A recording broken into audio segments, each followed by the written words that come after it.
Hey guys, welcome back. I hope you're having an amazing day.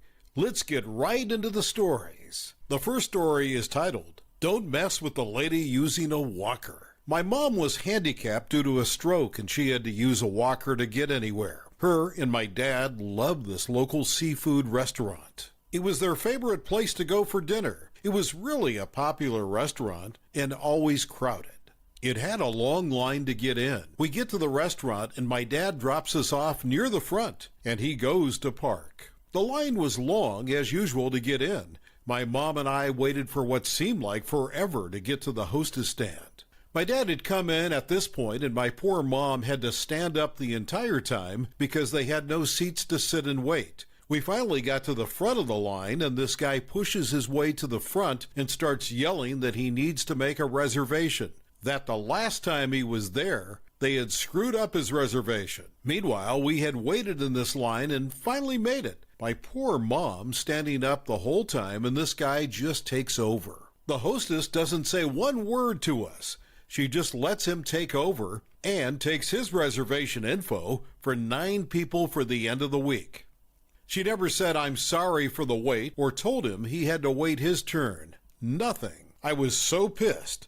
My parents didn't go out a lot. They would look forward to going to this restaurant so much when they were able to go. It was difficult for my mom to get around with the walker. They usually would wait until one of us could go with them to assist my mom. The guy was so rude, so obnoxious, and so entitled. I was livid, so the next day I called the restaurant and canceled his reservation. I remembered everything he said and I pretended to be his wife. Lesson to be learned. Don't mess with my mom. God rest her soul. She didn't have many opportunities to enjoy life after her stroke, and that guy messed with her. My only regret is that I couldn't go back the night of the reservation to see his reaction. The next story is titled, Just Be a Set of Fingers, Okay? I was a legal secretary at a small law firm. Due to the nature of the firm's business, they seldom appeared in court and mainly fought through court documents. So very strong emphasis was placed on error-free, perfect documents. Secretaries were held accountable. One staff attorney, R, just couldn't keep a secretary for more than a few weeks. Eventually, out of desperation, the executive director asked me to work with R to figure out what to look for in hiring his future secretary. He didn't use a computer, so he handwrote documents while other attorneys created computer drafts. Secretaries were responsible for typing, inputting revisions, fixing minor errors, and ensuring that court rules were followed for all documents. So I did. He was enraged, stating how dare I change his documents. So I did. He was enraged, stating how dare I change his documents. I pointed out I made small corrections, fixing spelling and grammar errors, etc. I was careful to never change something that was context or legal, and would simply note those for his review. But he just insisted he always wrote exactly what he wanted. I said, so, you just want a pair of fingers, no brain? He stated emphatically, yes. So I did exactly that. Didn't correct spelling of client's name, didn't correct defendant to plaintiff, didn't correct or even flag anything. It was incredibly hard for me as I had spent years proofreading and correcting as I typed, and my higher-than-average salary reflected that. But he got 10 fingers no more. It only took one 45-plus page document for him to come say he changed his mind, and he also wanted a brain. I think because I was willing to obsessively and obviously pettily comply with his original request, he woke up a smidge. We had other run-ins, but eventually reached a mutual semi-respect, me for his dedication to good causes, and him for sincerely wanting to ease his workload. The next story is titled, Mom Steals Keys to My House and Moves In.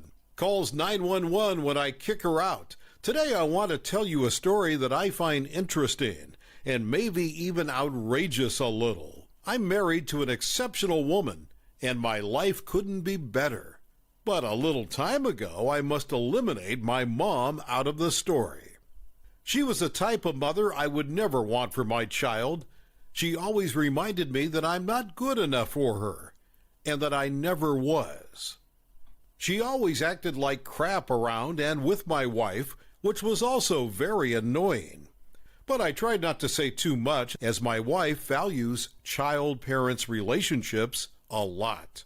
I also have a younger brother who is absolutely a mess. He's 24 and he still lives with our parents, but my mother always loved him more, so that's fine for her. I told my wife many stories from our childhood, and she told me that anyone could clearly realize that my younger brother was the favorite child of the family. My mom never asked my younger brother to do anything around the house, as I was always the one to do them. With all of this, I still tried to be the best son that I ever could be. I always invited my mother to our apartment, where she always told us that we were poor and we were going to die in that apartment and never improve our miserable life. My wife always bought her gifts and so on. She tried making things right for both of us, but it never worked, as my mother was selfish and mean. After almost 4 years of living in a small apartment, we finally had enough money to buy our first house. Our dream was finally a reality. We bought a house together. The house was in an area that we both loved a lot, and the house was just amazing. It had a big yard, a small pool, and a place for barbecue. The house was big, nothing huge, but we loved it. "I can't believe we did this," said my wife on our first night in our new house. "It's amazing," I replied, stunned by everything. As soon as we moved, my mother started rambling about things she didn't like about the house. She didn't like the area, the house colors, and structure, but the thing she hated most about the house was probably me. She told me that we didn't deserve the house and that the apartment fitted us better. "That apartment you had was way better," she said the second time she visited. "This house doesn't make any sense," she added. "You always said that you hated the apartment and that we should buy our own house," replied my wife. "We finally have our house. I thought you would be happy," added my wife. "Yes, buy a house, but not this one." "You know how beautiful my house is, the house you grew up in," she said, looking at me. "You chose the wrong wife, and now the wrong house," said my mother. "Stop this nonsense.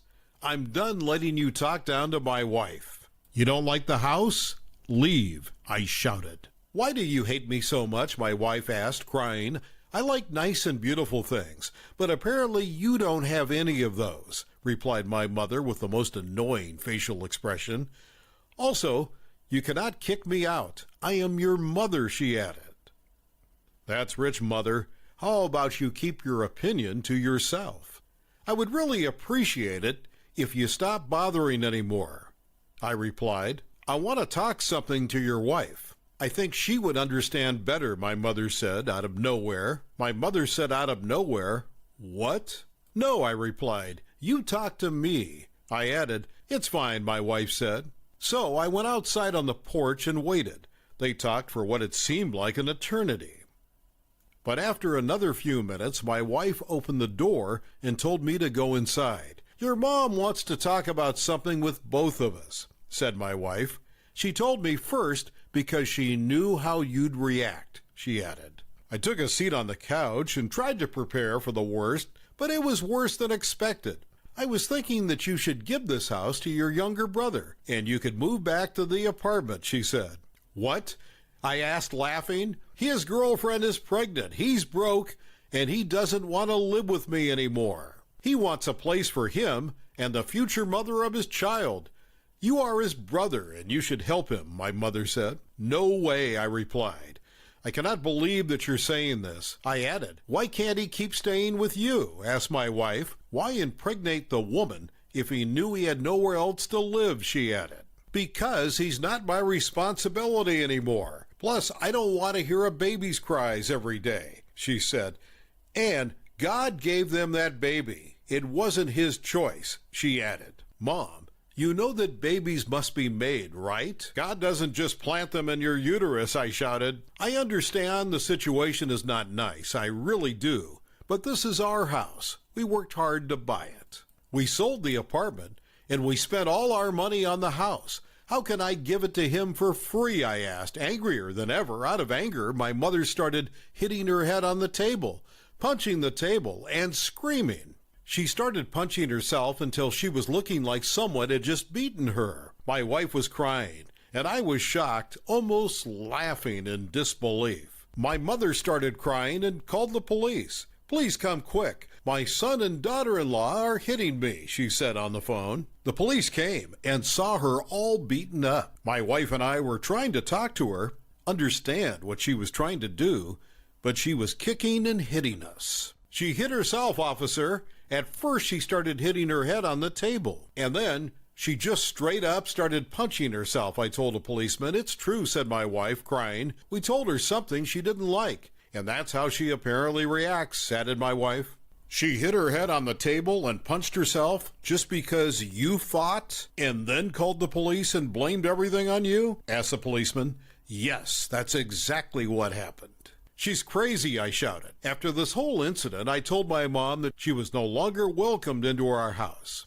But little did we know about what she was about to do a week after the event when we went for a little vacation. When we left, we noticed that the main house key was missing, but we thought we had lost it around the house, so we took the spare key.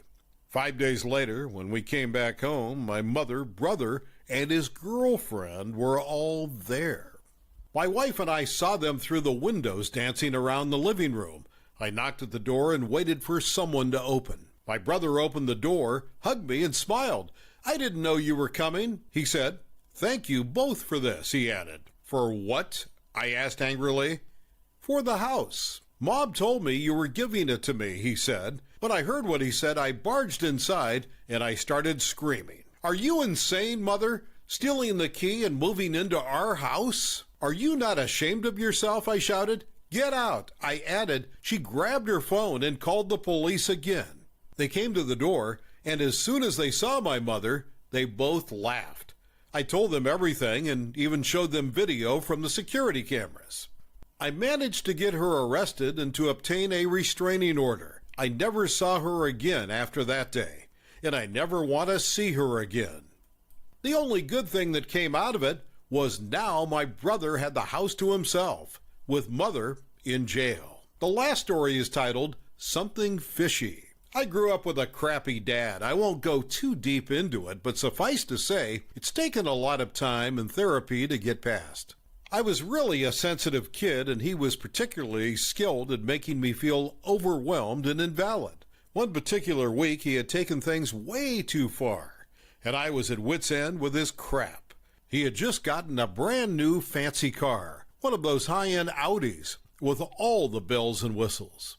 This thing was his pride and joy. My sister and I weren't allowed to eat or drink in the car, and he was pedantic about shoes being absolutely clean before getting in the car. The only dirty thing allowed in the car was his filthy sports gear that he never washed, which permanently lived in the boot.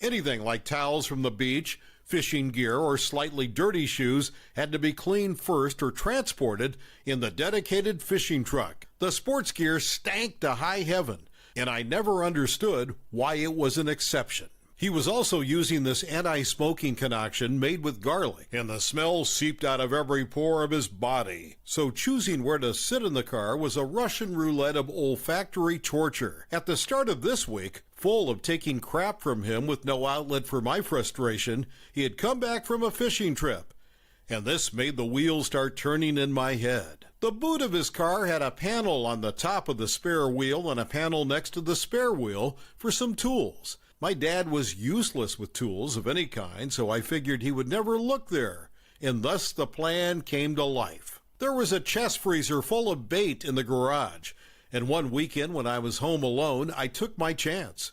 I carefully pried open the small compartment under the spare wheel and nestled the frozen fish I had selected amongst the tools. I placed everything back exactly as I found it and went on with my weekend. Come Monday morning, his car had a light but distinct smell of fish. He didn't seem to notice, but I was satisfied that my plan was unfolding. That satisfaction was confirmed when my mom started complaining a couple of days later about the smell, telling him his sports gear was getting disgusting. Skip forward a week, and things were smelling ripe, and my sister and I had convinced my mom to drive us to school, so we didn't have to sit through half an hour of nausea every morning. My dad had finally removed his sports gear, and my parents were now at a loss as to where the rancid odor was coming from. After getting the car clean, the smell was still there, and tensions were beginning to rise. It came to a glorious climax when my dad had to go on a week-long work trip in the dreaded smelly car, and I got to spend the week deviously imagining the horror of a road trip in a car with the rotting corpse of a fish. By the time he came back, the smell was gone, and I never found out how he got rid of it. For all I know, there might still be a fish skeleton in that little compartment in the boot. It's been about a decade since I did this, and it still gives me great satisfaction to think about. I do wish I knew whether the fish was still there when he eventually sold the car. Thank you for watching. I would really appreciate it if you could like the video and subscribe to our channel if you haven't already. We'll see you again.